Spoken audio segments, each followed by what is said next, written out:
What's going on, folks? It's your friendly neighborhood Professor Cag, swinging through the hallways, highways, and byways of a local Zoom room, actually, a local YouTube room near you.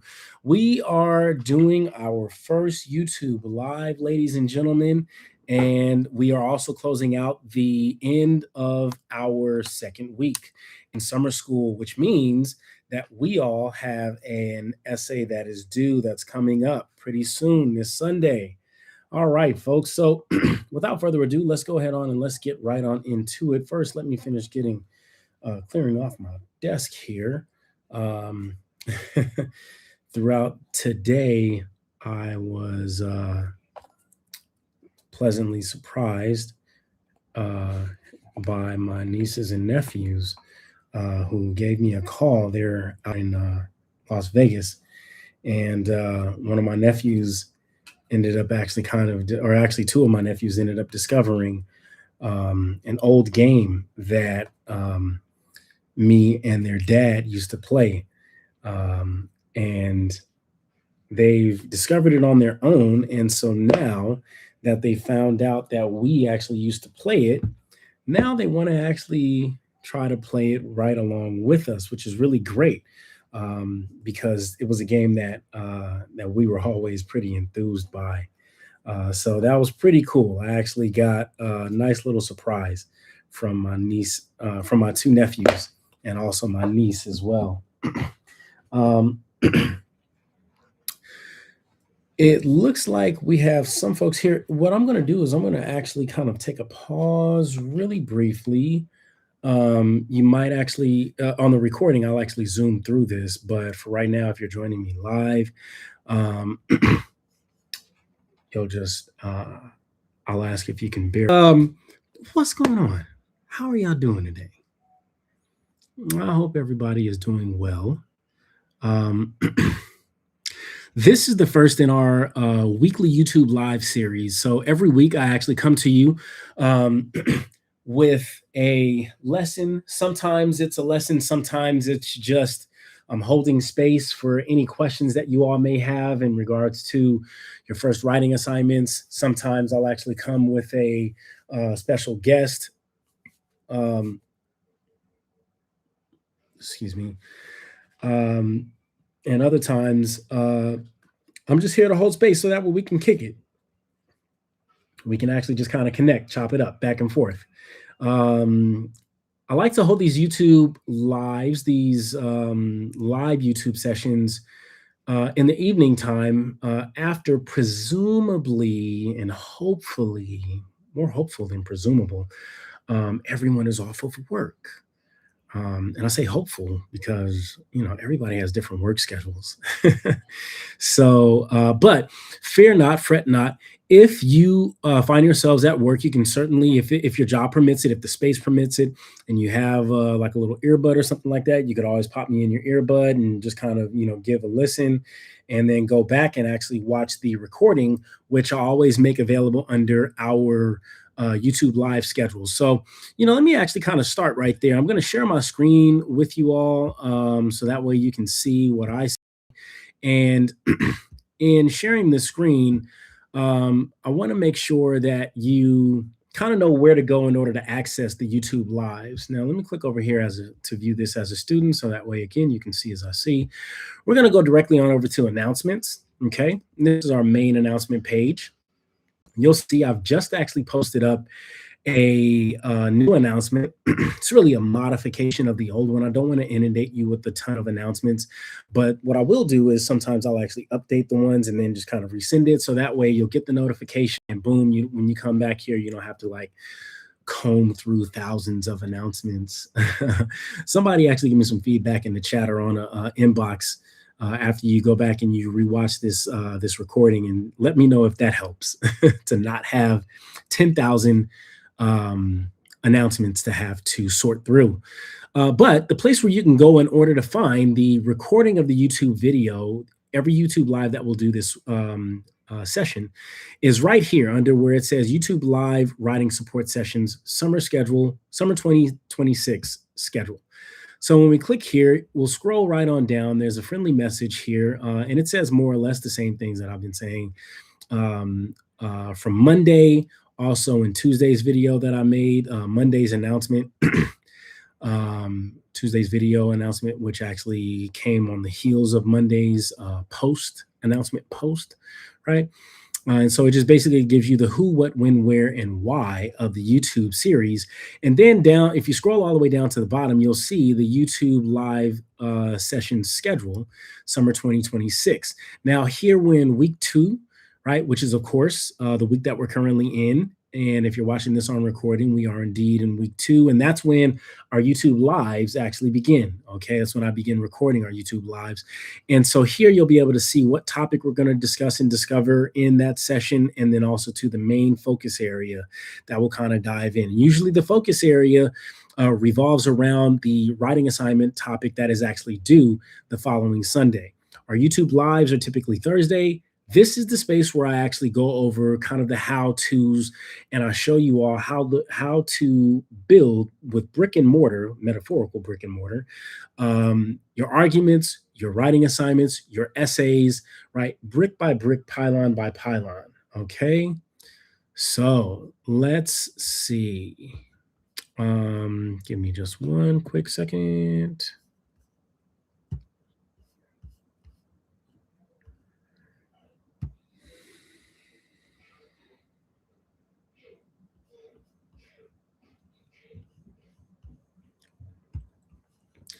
All right. So without further ado, let's dive right on into how to build a critical memoir. Okay. Let me go back over here. Doesn't look like too many people here have joined us. For those of you, again, who are watching this on recording, if you're able to join us for the next week's session, you see here that our next week's session is going to be June 11th. Again, 6 o'clock, 6 p.m., same bad time, same bad channel. And what we're going to do today, which is similar to what we'll do just about every YouTube live session that we have, since we only have about 4, I'm going to actually take you through how to build this essay. And so where I want to start off with is with the video that I actually made earlier this week under modules. So for many of you, you should have actually, or I think about 6 of you, last time that I actually checked, had posted and completed the discussion board number 2, Critical Memoir. What you'll notice is that a couple of days ago on Tuesday, I posted up a video tutorial for how to compose, how to write an outline. Okay. So I want to actually pick up on the heels of this video tutorial for how to write an outline for today's video lecture. Okay. As I mentioned in that video, what I'm going to show you today is how to actually take and build an outline for specifically this writing assignment number 1, the critical memoir, using the tools that are provided under the narrative structure PowerPoint. Okay. At the end of this PowerPoint, I mentioned in the video tutorial for how to write an outline that there is a graphic organizer for a narrative that's at the end of this narrative structure PowerPoint here, right? You can also find the graphic structure. Now, I want you to actually go through and read and study the PowerPoint itself, okay? It's vitally important that you go through and you study that PowerPoint, because that PowerPoint is going to introduce you to all of the main ingredients that go into making a critical memoir, right? It helps if you kind of think about it like kind of like a dish, right? Let me just kind of use a little bit of creative language and a metaphor here for us, a couple of metaphors, right? One could be either the metaphor of spaghetti or the metaphor of tacos. Now, if you're like me, then you grew up in a household that kind of sort of might have ate both a lot, right? A couple of times a week. For me, I've actually learned going over to some of my different friends' houses, and I have friends that are kind of just from everywhere. And one thing that I've noticed about all of my friends' houses, whenever I kind of go by their houses when I was a kid, and they might have been having spaghetti or tacos for dinner that evening, and I was blessed enough to be able to join them for dinner. one thing that I noticed is that everybody's household makes tacos and spaghetti differently. And they all kind of taste differently. Some have the pros, some have the cons. But just to kind of give you an example, and I'm not bashing anybody who makes their tacos in any of these kind of ways or who makes their spaghetti in these kind of ways. But these here are just more so a reflection of some of the experiences that I have had growing up as a kid. Some people actually make their tacos. I mean, there's like some core basic ingredients for a taco, right? You need some sort of type of shell or something to kind of hold it in, right? Could be corn, could be flour, it could be cactus, right? You could have even lettuce, right? Just some other kind, just something to actually hold the toppings in, and then you at the very least have these basic ingredients, right? Some sort of type of shell. You have meat, and then you have some type of topping, right? Now, this here's where it starts to get a little tricky. I am going to ruffle some feathers when I rattle off some of these toppings, okay? Some people actually say that there should never be anything other than carne asada or beef that goes into tacos. Some people grew up in households where they actually mixed um, um, ground beef and ground turkey together, and they put that in their taco and use that as the meat. Some people actually use chicken, some people use shrimp, right? So all those things there you can find at pretty much any local restaurant. They have all these different types of kind of tacos. Now, where it starts to get a little funky at is where you start telling people what it is that you put on your taco. So I've been over households where people actually put, you know, nothing but cilantro, onions, maybe some salsa, right? Um, I have been over some people's houses where they have made way more creative designs in their tacos, a lot more color. They have put cheese on their taco, lettuce, um, onions, right? Those sort of kind of things, certainly, right? Tomatoes, right? Some people, not everybody, I certainly have not tried this. Some people do, and they swear by it. Put cheese, lettuce, maybe some taco sauce. Some people might put cheese, lettuce, tomatoes, and ketchup.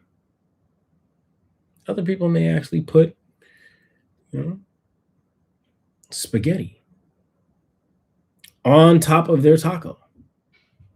I didn't make these things up here, folks. I'm just simply recounting and recalling and retelling what I have seen in my lifetime. All right. Suffice it to say, there are a million and one ways that you can make tacos, similar to how there are a million and one ways that one can make spaghetti.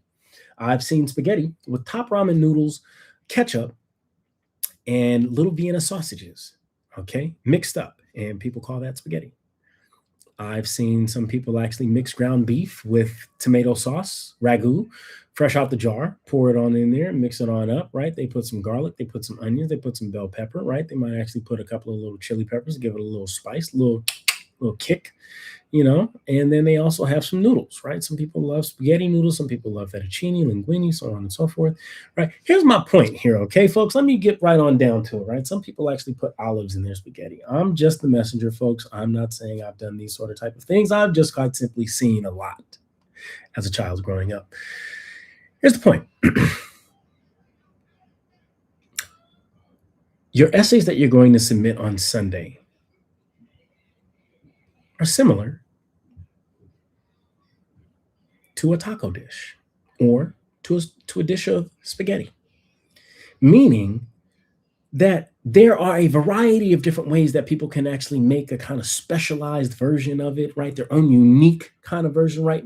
Put their own sauce on it, right? Even if it is ketchup. There's all type of different ways that an individual could make their memoir. However, one thing that was consistent across both expressive dishes, taco and spaghetti, right, that I described, there are some base level ingredients, right? Some basic core ingredients that have to go into the dish itself, right? So with spaghetti, you need to have some sort of type of pasta. You need to have some sort of type of sauce.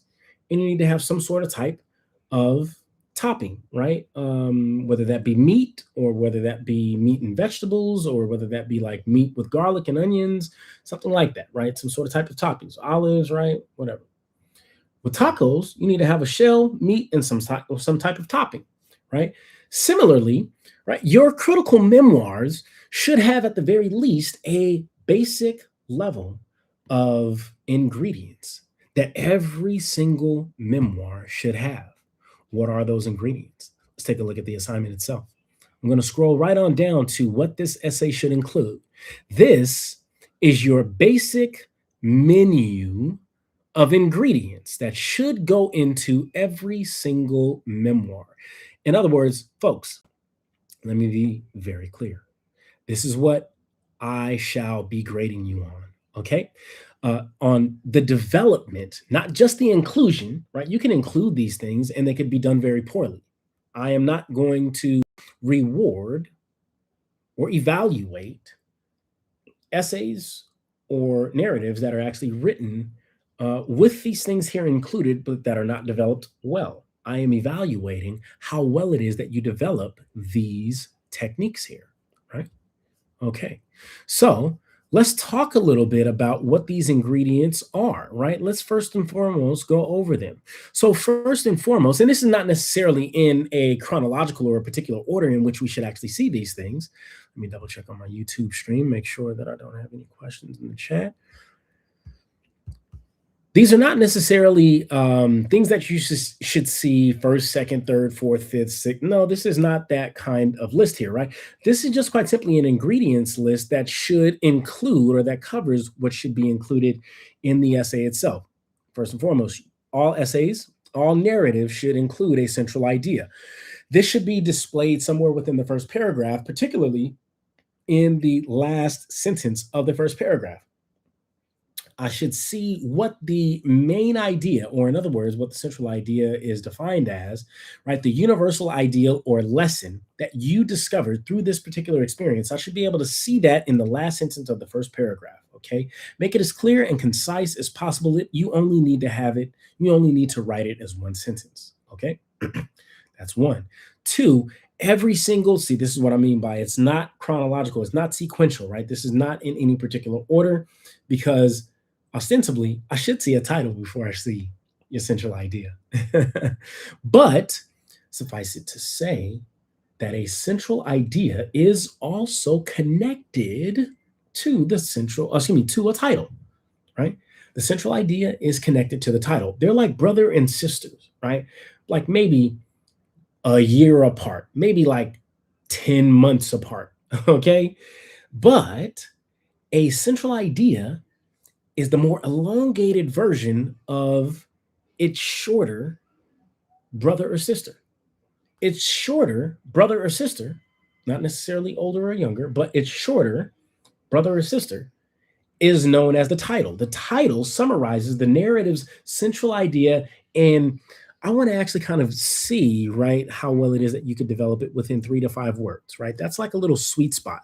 Now, that's not necessarily a hard and fast rule. However, if you're like myself, especially as a young writer, right, and you need kind of directions, you need some clear guidelines, some boundaries, some instructions, then what you would want to actually kind of shoot for is around about 3 to 5 words that are centered at the top of the narrative, no bold, plain text only, not multiple spaced, only double spaced, don't hit any extra spaces at all.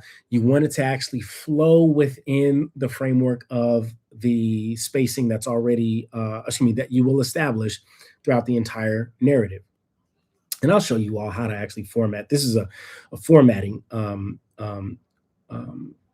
point that I want you all to actually consider here, right? In addition, it should only be 12-point font. No bold, no italics, only 12-point font, plain text only. 3 to 5 words centered, right? Center aligned and at the top of the narrative underneath your heading, all right? Next, you should also, too, this essay should include dialogue, which occurs as a verbal exchange between two characters. All right. So typically, what you have is another character, your mom, your dad, your sister, your brother, your auntie, a friend, a teacher, a mentor, whoever it is who kind of pops up in your narrative, who's central to recalling and recounting a time in your life where you got confronted with a challenge that you had to overcome, right? Whoever's central and germane to that story, right? You want to actually show us rather than tell us what happened, right? One of the key techniques that you could use in order to show, this actually comes directly from the narrative structure PowerPoint. One of the key techniques you could use to show your readers what happened and more specifically what was said is dialogue, right? Dialogue has a way of showing your characters, or excuse me, showing your readers what was said. As opposed to, let me give you an example, right? I walked to the store and I saw the store owner, and the store owner told me that I had to hurry up, buy my things, and then get out of here. So that way, I wouldn't actually get, that way he wouldn't call the police on me. Right. Before I actually knew it, I was really focused on, hurrying up. I was so angry. I was so upset that, I kicked over the comic book stand and said, here, well, you hurry up and pick this up. And then I walked out, right? That's an example of me telling you, right, what happened, right? I also told you what was said, right? Now, that does not do the same kind of work or the same kind of job as it would if I were to show you step by step, if I were to actually use vivid descriptions and language in order to bring you into the moment of the experience. Now, let's use this example here by contrast. Now, I'll show you, right? So as I walked into the liquor store at the corner of my grandmother's house, I saw Mr. Kim, the shop owner, who knew me ever since I was a kid. Uh, has known my mom, known my family, right? Very familiar with me. But today seemed like it was kind of odd. It was kind of different from every other time that we've interacted before. As I walked in, I said, quote, "Hey, Mr. Kim, what's going on?" He responded, "Hurry up and buy." I looked at him. I said, "Damn, Mr. Kim, why are you tripping on me like that? I mean, I come in here all the time. Why are you trying to hurry up and rush me out of here?" So I don't want any trouble. I just want you to hurry up and buy so that way you can get on out of here. Clearly, I could tell that Mr. Kim has probably had a bad day, but I also don't really take kindly to people telling me what to do. So I responded back, "Well, you know what, man? If you're gonna have an attitude like that, then you know what? Boom!" I knock over the comic book stand and I walk out. And as I walk out, I say to him, "Huh, you pick this up and you hurry up." As I left, I could hear the curses coming out of Mr. Kim's mouth. And I felt immediately horrible because he knows my mom, he knows my grandmother, he knows my family. For so many years, I don't know what might have set him off or triggered him to talk to me like that. See, that's the difference, right, between showing versus telling. When I show somebody something, I'm bringing them into the action. I'm also bringing them into my state of mind as I'm experiencing it. And that is one of the major key techniques of a critical memoir, right? Which is demonstrated most clearly through dialogue. The other kind of sister twin to dialogue, right? So if dialogue shows what was said, then the sister twin, I'm going to skip over one element, right? The sister twin of it, which shows what happened, is action, right? And I gave an example of kind of both, right? Action refers to the exciting, notable activity that moves the story along its plot, right? So boom, right, when I'm using kind of sound effects, right, or when I'm describing the actions of something, right, boom, I knock the comic book stand over, right, and then I say to him, "No, you come and pick this up, and you hurry up and pick it up," right. That helps to show what I've said and also what I did, right. Action and dialogue go hand in hand, especially in the narrative format. Okay, now in action, I mentioned another key vocabulary word, which is referred to as plot. Plot refers to the specific sequence in which a story takes place based on what happened, action, and two, what was said, dialogue. I know this looks a little wonky right here. I'm going to try to go back and fix that. So that way it's not so confusing. All right, so this is actually what we refer to as plot and organization, okay? Plot refers to the overall structure, right, that houses, right, or that frames what happened first, what happened second, what happened third, what happened fourth, fifth, and sixth. And we're going to actually dive into our plot structure. We're going to use plot structure as a way to provide us with a guideline for how to write our outline. Okay, more to come on that in just a second.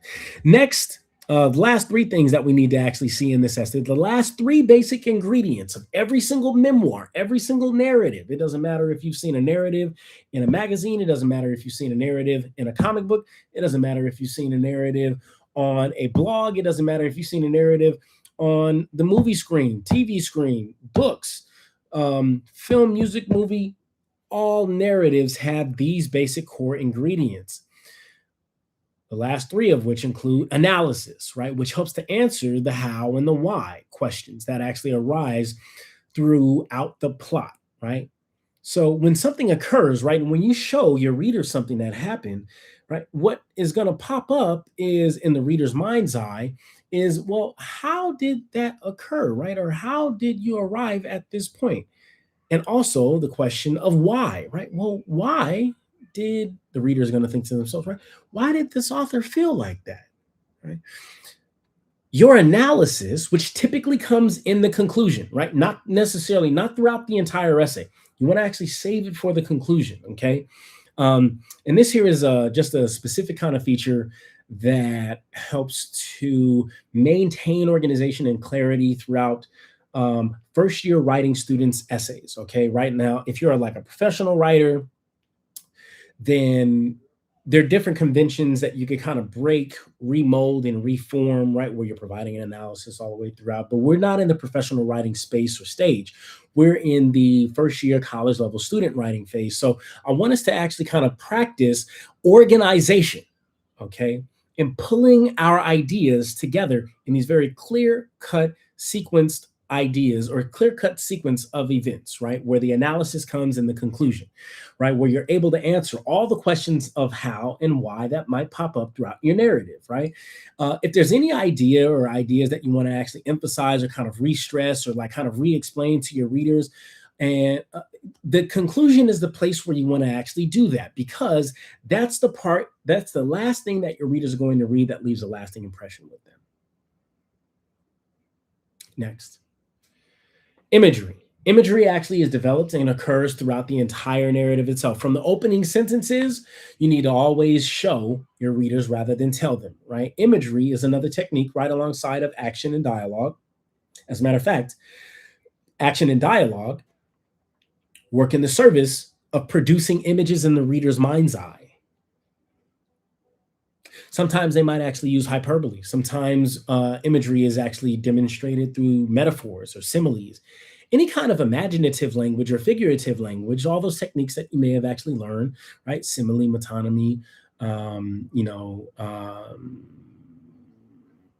tone, right? Voice, all these kind of techniques that we've learned or at least heard about ever since we were in high school, right? Imagery takes any one of those techniques and it uses it in order to create a vision, a sensory detail, something that the reader can feel, right? Either emotionally or physically, right? Feeling. Right? It uses sensory detail like sight to help the reader kind of visualize, right? In a clear and detailed manner what happened, to help your reader to see what happened, right? It'll utilize ideas, or excuse me, sensory details like sound, so that way the reader can actually hear what's happening as you're moving, right? Or what's happening that's going on around you. What are you listening to, right? It utilizes sensory detail like taste, so that readers can actually experience what it is that you're experiencing at the time. And it also uses sensory details like feel, sight, sound, taste.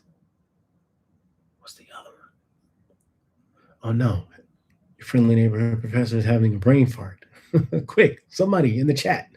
What's the last five senses? Sight, taste, smell. Did I say smell? I didn't say smell. I didn't say smell. It's smell. We landed the plane eventually, folks. All right. Right. So you want to be able to, excuse me, imagery also uses sensory level detail like smell as well. Right. So that way the reader can also experience what it is that what's going on around them. The reader can actually experience the environment in which the reader, in which the author is situated in, right? Now, it's not that the reader has to, the writer has to use all of these sensory details at all times throughout the entire essay, right? No, but you want to use it and you want to use all of these techniques here strategically. You want to be very conscious and you want to be very intentional. You want to be very deliberate and you want to be very selective about when you employ any one of these techniques, okay? Most importantly, let me give you a major tip, right? A DJ Khaled major key alert. You don't want to start off writing your essay utilizing these techniques. You want to start off writing your essay, period. You just want to write, right? You want to write. And that's the main thing. If you can get your essay started, if you can get your critical memoir started, that's the best way to begin. Okay. Now, in the previous video that I posted up earlier this week, in the video tutorial for how to compose an outline, I talked to you all. I framed that video in the concept of the writing process. The writing process is a sequence of changes that occurs throughout a writing project, right? That an author undergoes throughout an entire piece, right? So it's a series of changes that's constantly ongoing as they're writing.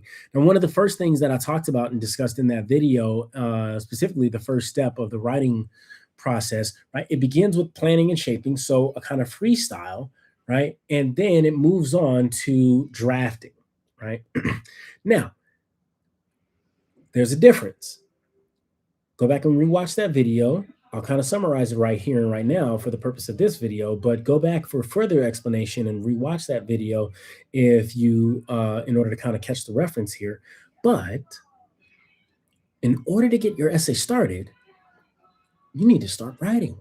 One of the best ways, most effective ways that I found to help to get my students started writing, right, to get over the most difficult part of any writing assignment, right?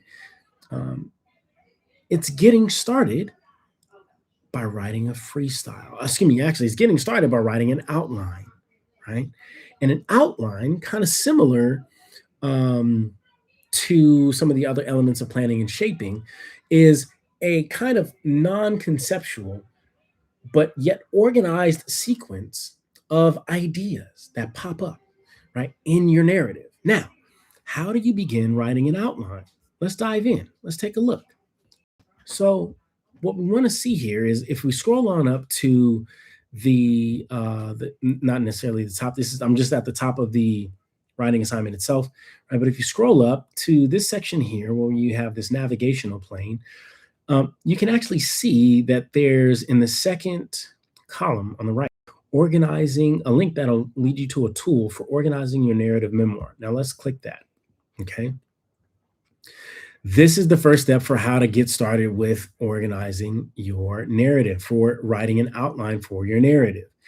This is the very same tool that you'll find at the end of the narrative PowerPoint essay, right? The graphic organizer for a narrative.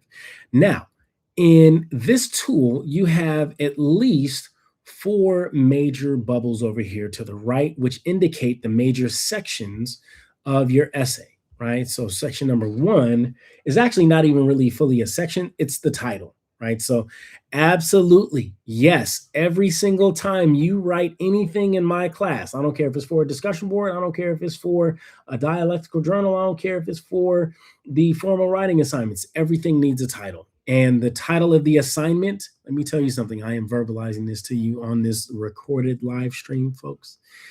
Do not, I repeat, do not use the title of the assignment, critical memoir, or writing assignment number 1, critical memoir. Do not use that as your title. That is not a title. That is the title of the assignment. That's the title of the assignment prompt. That's not a title for your essay. Remember, as I mentioned in the beginning of this video, a title should be a 3 to 5 sentence, excuse me, a 3 to 5 word summary of your central idea, not sentence, but a 3 to 5 word summary of your main central idea. Okay, that's what we want to see first. Now, from there, we have 3 major sections of this essay. So, what that means here is that I'm going to stop sharing for a quick second. Open up.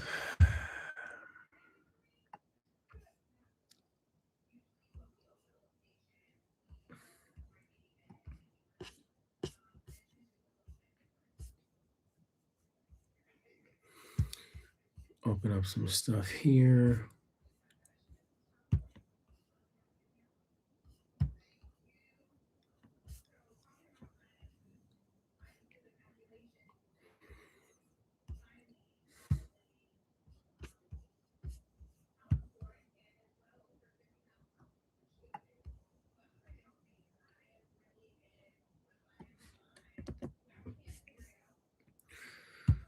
All right. Okay. Let me actually share another video. Now, I wonder if I'll be able to share this. Let me see. I want to share. Share my entire screen. Can I share my entire screen? Okay.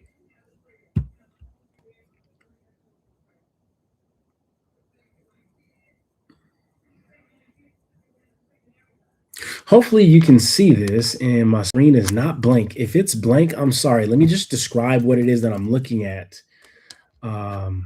in case the screen is blank. Actually, you know what? I want to change this. Let me change it.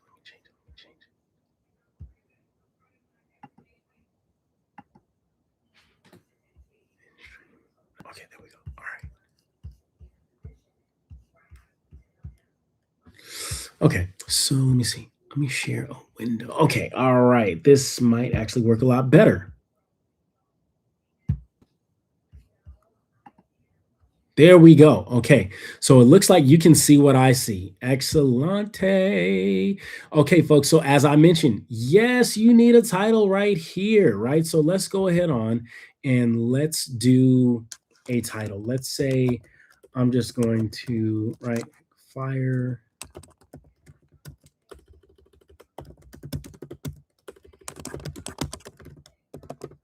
before the doorway.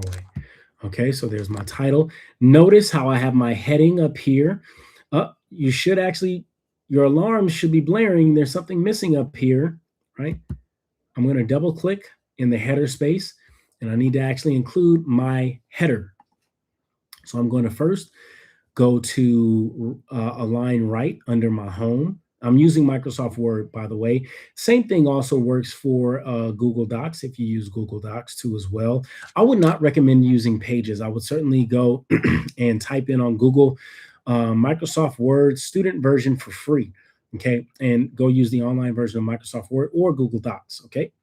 So I'm going to type in my last name, Cagnolati, and if you notice here, right, this font is actually different from the font below. So I want to change that to Times New Roman, make sure that it's 12-point font Times New Roman. And then I'm going to go to Insert, Page Number, make sure that it's aligned right, show the number on the first page, and boom. Now, if you notice that number, even its font is different. So I need to change that to Times New Roman as well. Okay, so here we have our header in the upper right-hand corner. Now, I don't know why it uses this much space here. Huh. You know why? Probably because of this. There we go. Okay, calculating one. Doesn't need to be that close. There we go. Yeah. Okay. So here you see you're going to put the student's last name up here in the upper right-hand corner, and then of course followed by the page number, in specifically the way that I showed you. Next, you're going to go over here to the left. You're going to write your first name, first and last name. You're going to write your professor's last name, right? Make sure to spell it correctly. You're going to write your class and your section number, and then the date in ascending order. Now, if you notice here, there's no extra spaces, right? This is all double spaced all the way up until this point right here, right? So as you can see, I'm trying to click just below and it's not clicking because it's double spaced. Now, if you look down here, this is not double spaced, okay? So in order to change that, I can highlight it and then right click, go down to paragraph. When I see paragraph, I want to change this after space to 0. And then I want to also select the box that says don't add space between paragraphs of the same style. Check that box, and I'm going to change the line spacing to double. And it should look like this. All right. So if I'm writing my central idea, right?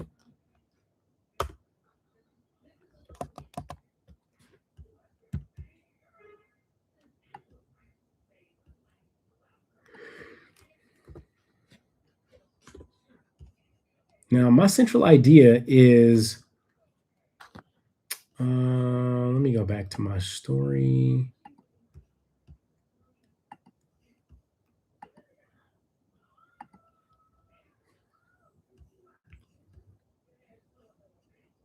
Go here to modules.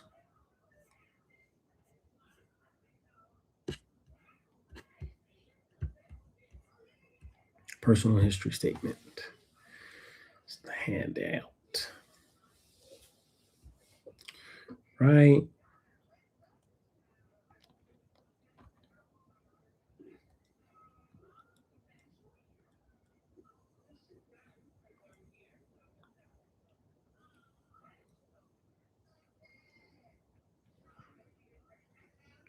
So the central idea of my story is that the presence of police on our campus suggested that as predominantly Black and brown student population, we were a threat to, we were considered to be a threat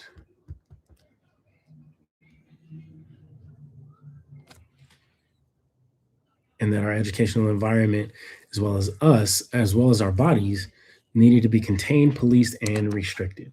Right. So that's my central idea. I want to make sure, right, as I'm writing this. So let's just imagine that I'm actually building this kind of from scratch. Okay. I'm using elements from my narrative that I had already shared with you all to demonstrate how to put together this outline. Okay. So here, right, I have my central idea, right? The presence of police on our campus suggested that as predominantly Black and brown student population, we were a threat and that our educational environment, as well as our bodies, needed to be contained, policed, and restricted. Okay. So this central idea here communicates so much kind of in it, right? Um, but the main thing is our educational environments became prisons, right? I'm reading underneath the subtext here. And that we, in our own educational environment, by people who were present in an educational setting, saw us as a threat or somebody, whoever set the rules in place for my school to have a sheriff station upstairs, whoever set those rules there to be in place, they saw our bodies, us, my classmates, they saw us as a kind of criminal threat, or at least the potential for criminal threat, right? So I'm going to tell my story all about that experience, right? And that challenge.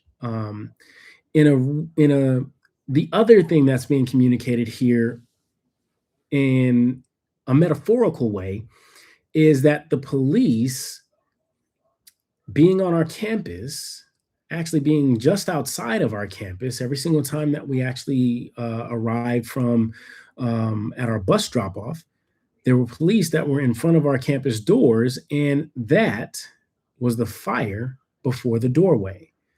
They were always packing what we call, right, packing heat, meaning that they had shotguns that were actually hoisted on their shoulders, right?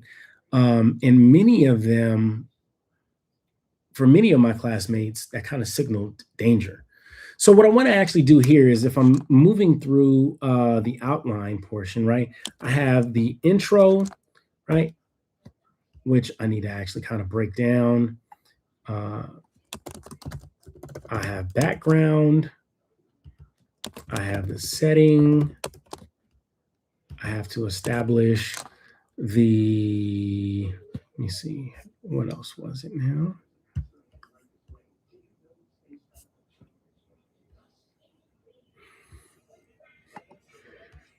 Background setting, introduction to the conflict.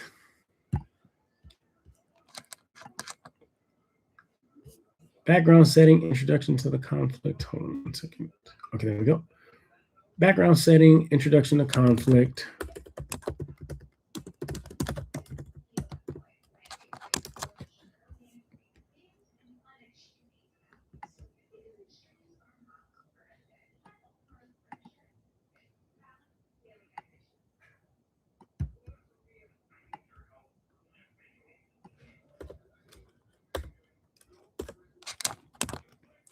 And then central idea.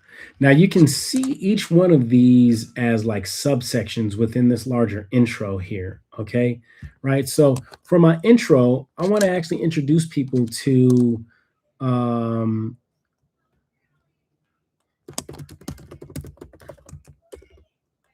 contentious presence of police on our high school campus.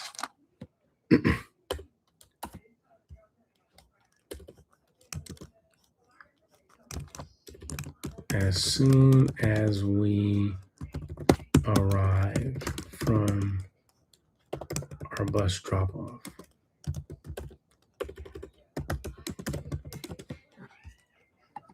Now for the background, right?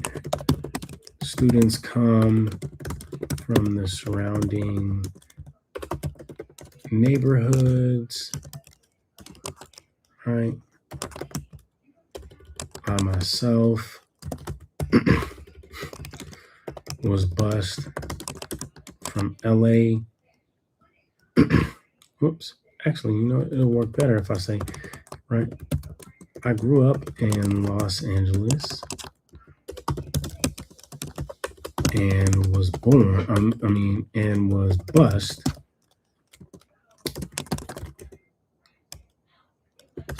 to Compton, Willowbrook area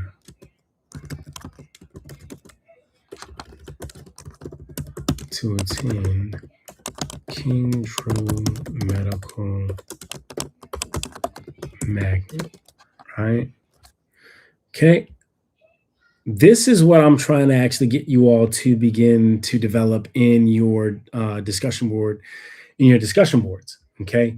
So in your discussion boards, these are what you call kind of like sentence outlines, right? So I'm just writing just a sentence, right? Setting, Los Angeles, Compton, Watts, borderline. Across the street from a major landmark, King Hospital. Now, the intro to the conflict comes into play when I describe how police stood at the doorway every morning before we entered school with shotguns hoisted,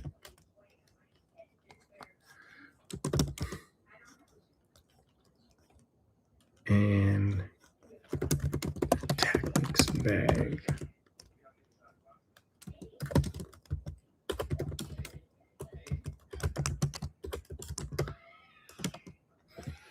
Central idea. Okay.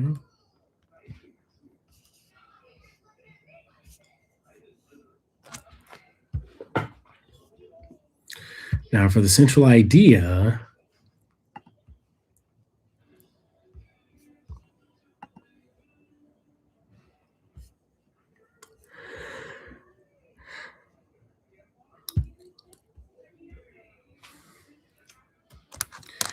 oh, I already have it up here. Right? So the central idea, this is the reason why you always want to put it up there at the top. Right? So that way you don't have to actually come back to it later and you can work it directly into your outline. Okay. All right. So the central idea.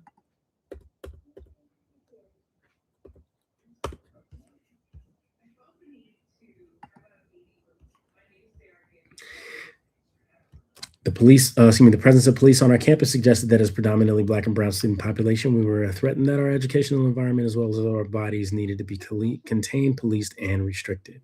Right? Boom. That's how I create my introduction. Now, here's the thing. Next step is that I have to actually do the next section in that outline, right? So the next section in that outline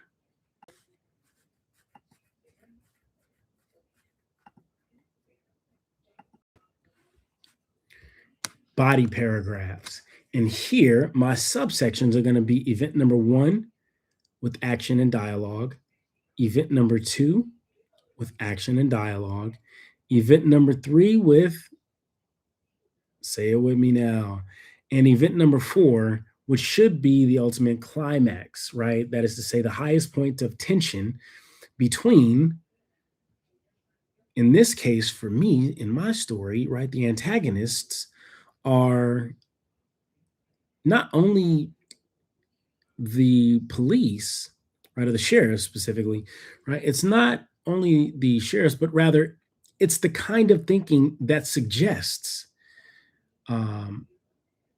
that our very bodies need to be policed. Anybody who believes, that could be teachers, that could be administrators, that could be counselors, and oftentimes it was all three plus the police, right, or plus some sheriffs, right, plus some of our security guards or school resource officers who believed, actually really no, it was to a lesser degree, it was to a gravely lesser degree. Our school resource officers were actually the quote unquote the cool ones, right, the ones who kind of would always have a conversation, would always sit down and chop it up and talk with us, even especially like if we were in trouble.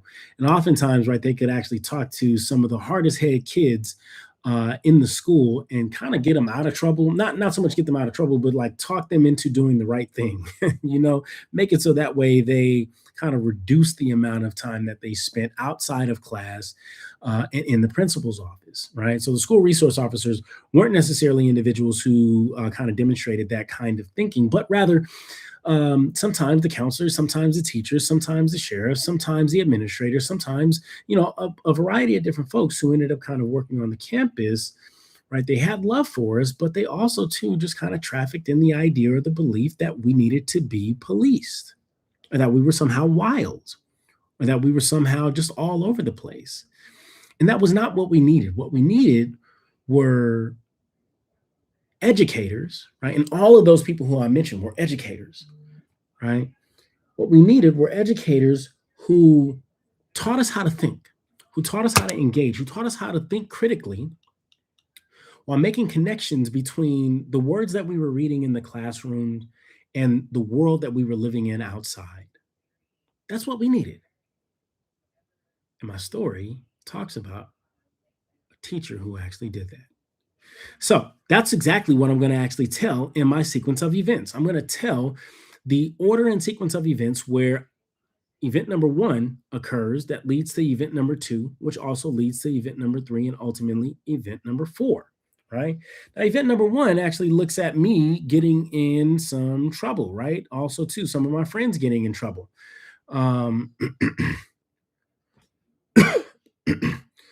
It looks at some of my friends getting into trouble. It looks at us getting caught up in the tardy sweep, which was basically like the holding cell for folks who came in late, right? It also looked at excuse me. So, right, event number one kind of tells that story of how me and my friends got in trouble, right? Event number two kind of starts to change it a little bit. It talks about how we were still getting into trouble, but rather that we got introduced to someone, a teacher whose classroom we could actually sneak off into instead of getting caught in the tardy sweep because we were ditching class. A teacher opened up the classroom to us and allowed us to go on in. Event number three talks about what we did in that classroom, how we engaged in dialogue and critical reflection, and how we used hip hop, song lyrics, and also to the lives of the artists who wrote those song lyrics as a kind of critical text for us to begin evaluating the world and the social problems that we were bearing witness to on a daily basis in our home environments. And it also details the connections that I made with other students in the classroom. Now, the main thing that I'm doing is I'm not telling people anything, right? I'm showing them, right, what happened and what was said. I'm only using action and dialogue in the sequence of events in order to move the story right along. Here, it's helpful if you think about these events as paragraphs, right? So, event number one is your first body paragraph. Event number two, second body paragraph. Event number three, third body paragraph, so on, right? And I'm using action and dialogue to convey and move that story right along its plot points. Okay. Then, lastly, but not leastly, I want to actually move through the conclusion. Okay. Right. And that's where I begin to write my overall analysis, which is what it is that you all see in those last two paragraphs, right? The conclusion. That's where I'm actually resolving the story, resolving everything that happened. And I'm trying to provide my overall assessment of what that time frame meant to me and what I discovered, what I learned about myself, and how it is what I learned about what I learned about myself in overcoming the challenge of being intimidated not by bullies, not by students, not by gang members, but by the very educators who roamed about throughout the hallways of the school that I was to get an education at. Boom. There's my conclusion, right? So I'm writing that in my outline format, right? That's all I want to actually write in my outline, right? So here I'm going to have, right? So Roman numeral number two, background. Oh, excuse me, sorry, not background. Body.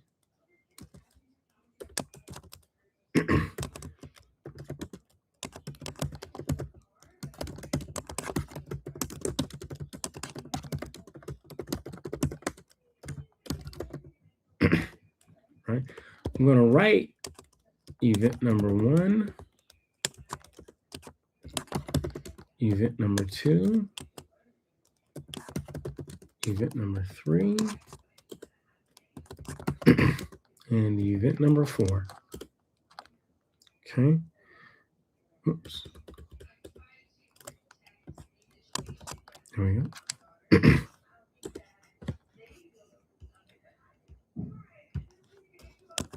And then I've reached my conclusion.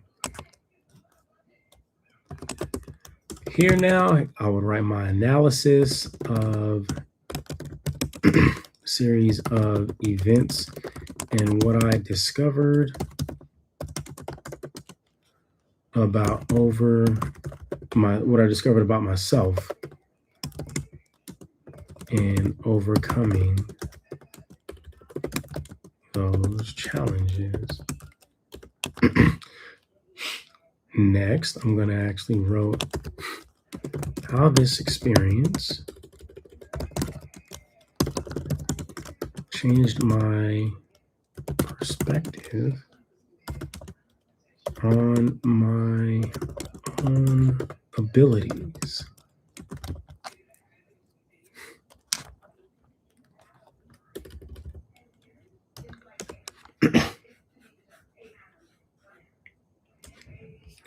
And then next,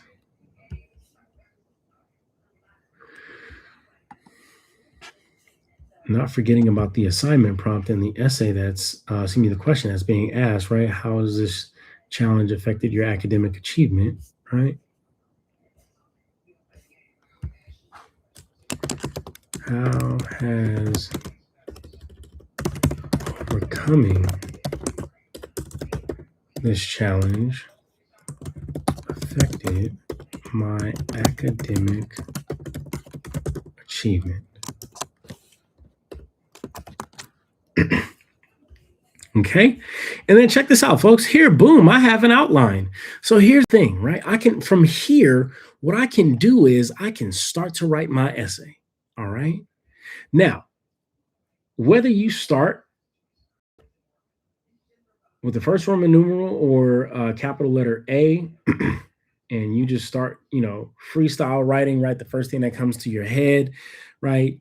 What I used to actually do with my students, especially in my face-to-face class, is I would give them, so we would combine two aspects or two techniques of planning and shaping in the writing process. In this case, the outline plus freestyling, right? So I would actually have my students time themselves, get a little timer on your phone, right? 2 minutes. Um,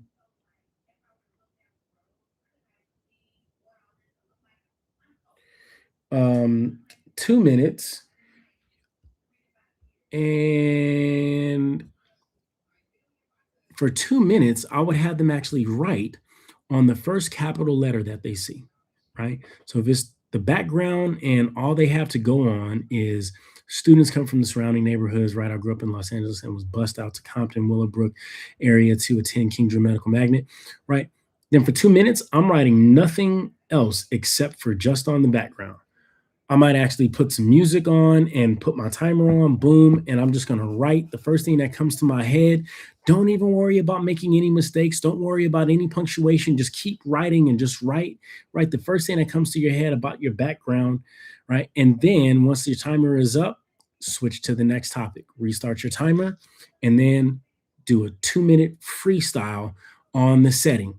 And you just write everything that you can remember: smell, sight, sound, touch, taste, right? Feeling, all those senses, right? As much as possible, describe everything that you can about the borderline between LA, Compton, Watts, and being across the street from King Hospital, the area or the space known as King Drew Medical Magnet High School. King Drew Medical Magnet High School. Okay. So boom, as soon as my 2 minutes is up, then I'm jumping right on. I'm not worried about making any mistakes. I'm just writing the first thing that comes to my head. Matter of fact, here, this is the first time, let me say it. This is the first time you could be free in your writing. That's why we call it a freestyle.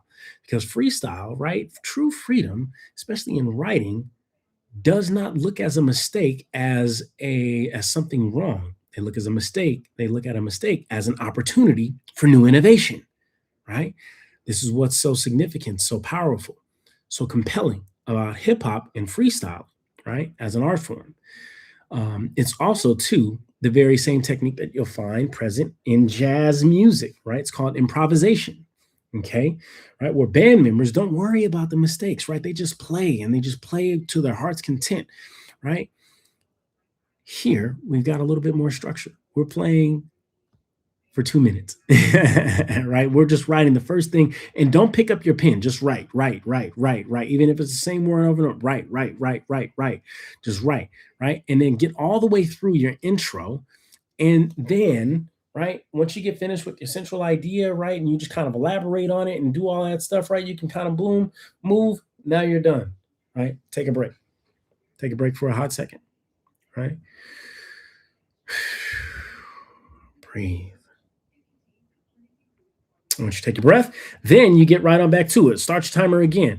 You go right on over here to the body section, major sequence of events, right, in order in which they occur. So, boom, you want to freestyle, right? First thing that comes to your head. You're not correcting anything at all up until this point. You're not correcting nothing, right? Not even from the previous section. You're just going to write the first thing that you remember happening, right? Boom, event number one. Right. 2 minutes is up. Boom, event number two. Right.